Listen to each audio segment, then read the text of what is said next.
Hello guys, and welcome to this video.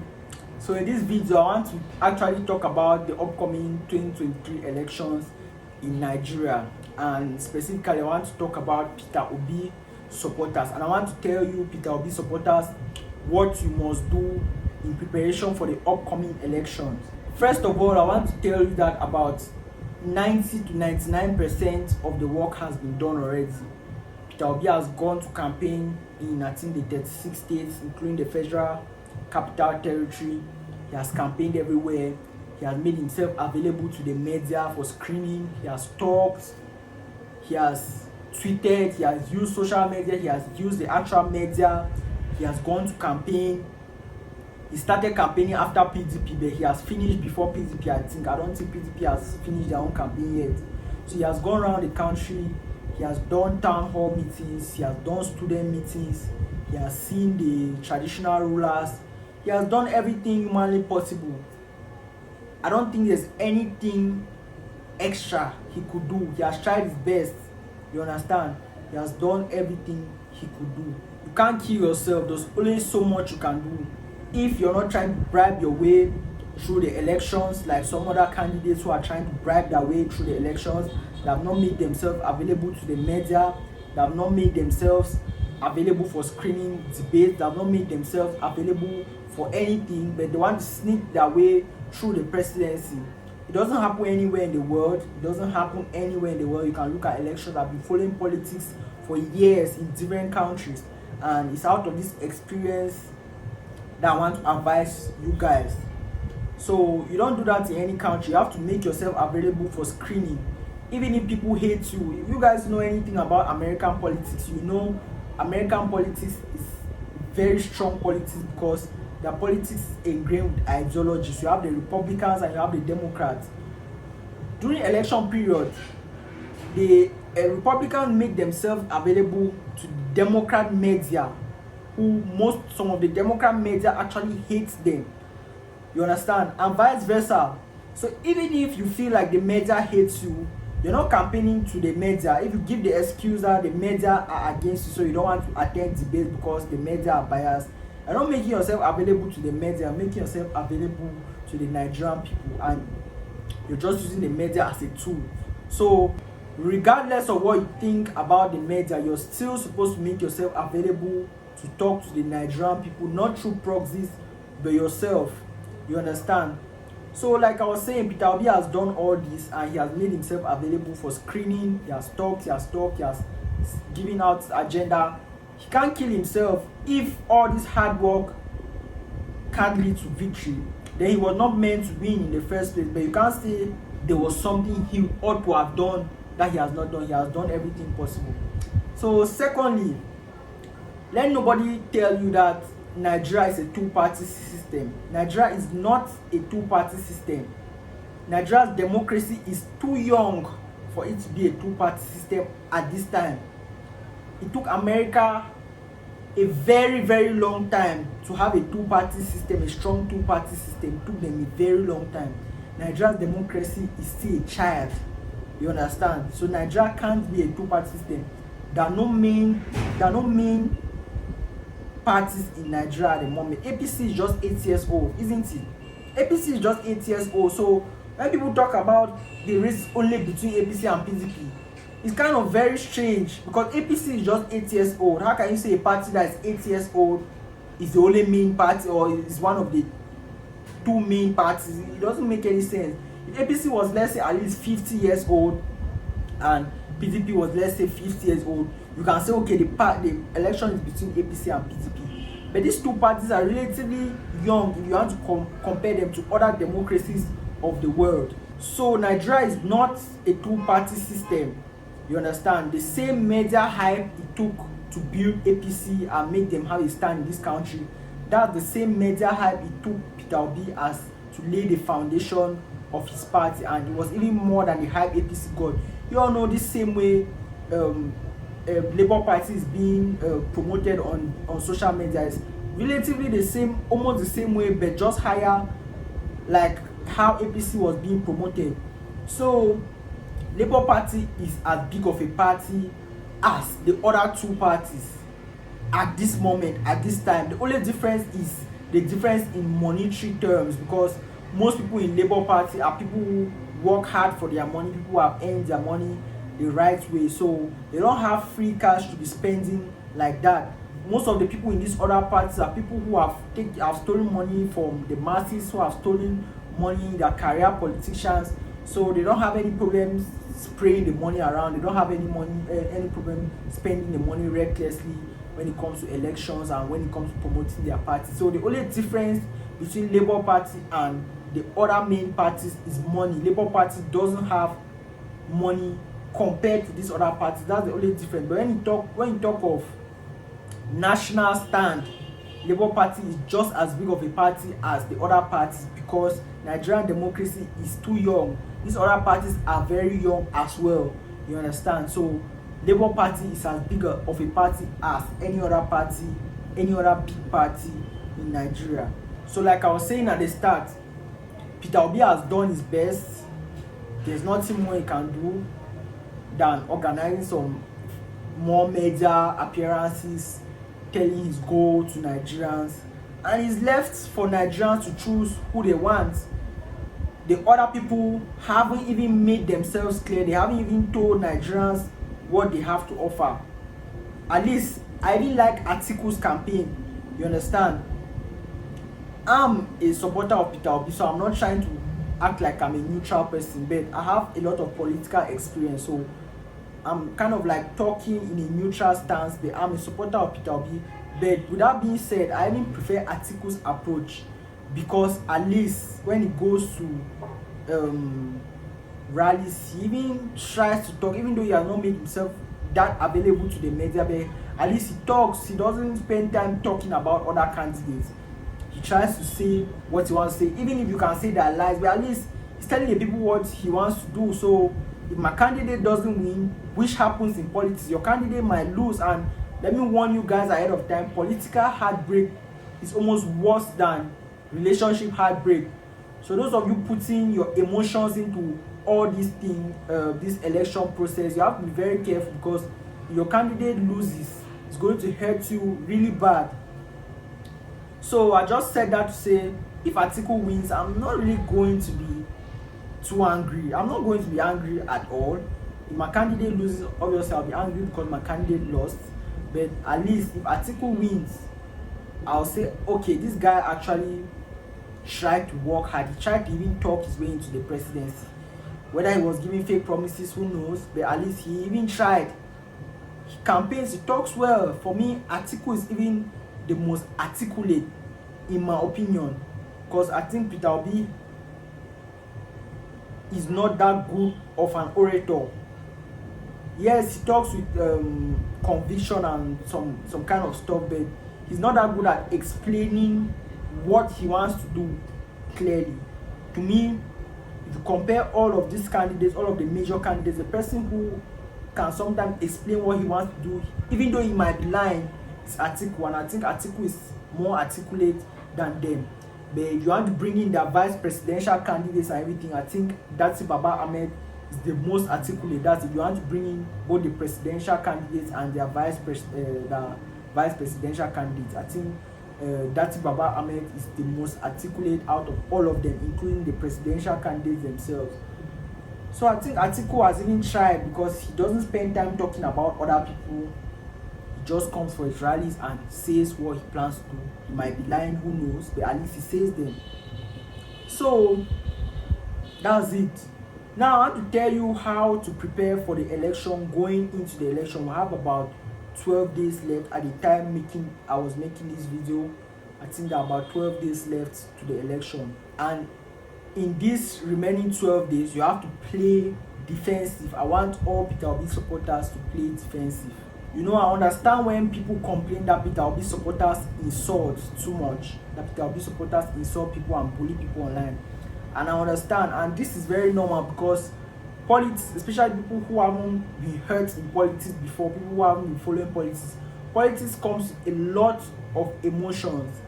And when you have a political candidate that you truly support, I don't mean a political candidate that you have been bribed to support, I mean a political candidate that you truly support and you feel like is the right candidate. his vision is so clear to you that when you see somebody talking against him, it's like, but this stuff is so clear. Why can't you see how clear this stuff is? So you start to look at that person like an enemy. You start to look at the other person disapproving you like an enemy. The person is like an enemy because you're like, any sane person is going to see that this guy Peter Obi is the correct person. How come you're not seeing it?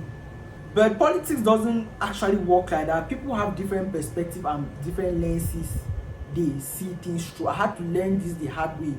You go to American politics, you see Republicans and Democrats, and the Republicans, I'm somebody who is right wing in thinking, so I align more. I don't consider myself to be a Republican, but I align more with the Republican points of views. So the Republican points of views are so clear and are so sensible, and when you hear Democrats argument, they're like, are these guys not crazy? But if you put yourself in their shoes, you see that they also look at Republicans as crazy as Republicans look at them. You understand? So I understand when people say obedience insult a lot. Yeah, there's so many emotions that come with politics, and people see anybody disagreeing with them like the enemies. But actually the truth is, all other political supporters also insult. But the thing is, Obidients or Peter Obi supporters are the majority on the internet. They greatly outnumber any other political candidate supporters. So it appears as though that the ones doing most of the insult. But I can guarantee you that Atiku supporters and Tinubu supporters also insult even more than the Obidients. But the population are not as many online as Peter Obi supporters. So that's why it just appears as though Peter Obi supporters do most of the insulting.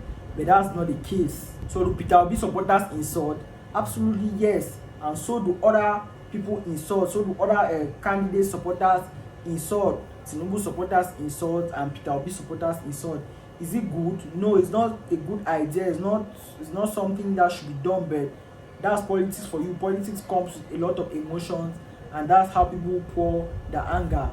So if you ask me, I'll advise people not to insult, I'll advise people not to fight, but what's happening is happening, so there's nothing much we can do about it. Now the election is about 12 days away. There's no need for argument. There's no need for fighting. There's no need to argue. You all have to play the defensive.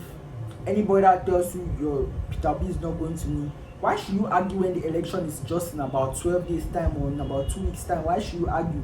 Just tell the person, okay, we shall see. No need to argue. No need to spend your energy. We shall see.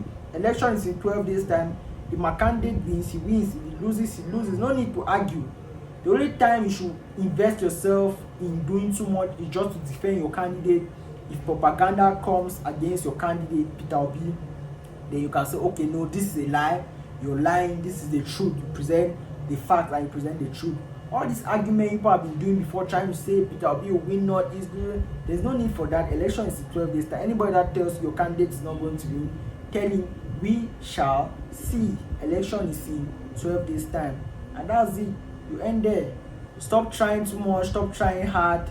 85 to 90% of people who are going to vote on that day have already made up their mind. There's a small percentage of people who are going to make up their mind on the day itself in front of a ballot box. That nothing you tell them is going to matter. But when they're in front there with a ballot box, they're going to vote according to their conscience. Like I said, 99% have already been done. Peter Obi has done his best for this election. He has spent his own money. His other people who have worked hard for that money in the Labour Party have spent their money. They have done their best. There's nothing more they would have done. If they lose, they lose. If they win, they win. We all pray for them to win. You understand? So no need for fight. Like I said, you guys have to play the defensive. Don't worry yourself about arguments. Don't engage yourself in arguments in school or wherever. Just be neutral. If anybody tells you your candidate is going to lose, say okay, on election day we are going to see her, we are going to know. That's it. Only defend your candidate against propaganda. Like I said, they have done their best. All the posts we are seeing cannot be wrong. I've been following election for years in different countries. You understand? Nigeria is not any different. Most of these polls are not even conducted online. Most of these polls are conducted by actual people who are in those states, who ask people physically. So when you hear somebody saying my candidate, my supporters are not online, all those things are just comments of ignorant people. I would have expected that people who have been in politics in this country for long will understand how politics actually run. I see they themselves are illiterate when it comes to politics. That's one of the main reasons why I want Peter Obi to win. It's not just because I think he can do better than the rest of the candidates, but I want that ideology to be broken. That ideology of this is what you must do in Nigerian politics to win. You can't draw that kind of statistic with this kind of young democracy. There's no one blueprint that you can use to be the president of this country at this point, because the democracy is still too young. The democracy is still too young for you to have a blueprint. So I want all this idea of you must have structure, you must do like this, you must use money, you must pay your way, you must do this. I want all those ideologies to be broken. That's one of the main reasons why I want Peter Obi to win. I want people to understand that you can come from nowhere.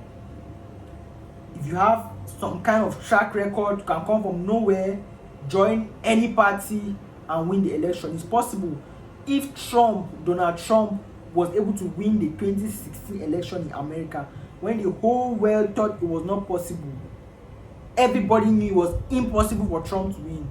If Trump was able to win, then there's no election in any country I don't think somebody won't win. Anybody can win an election if Trump was able to win the American 2016 election.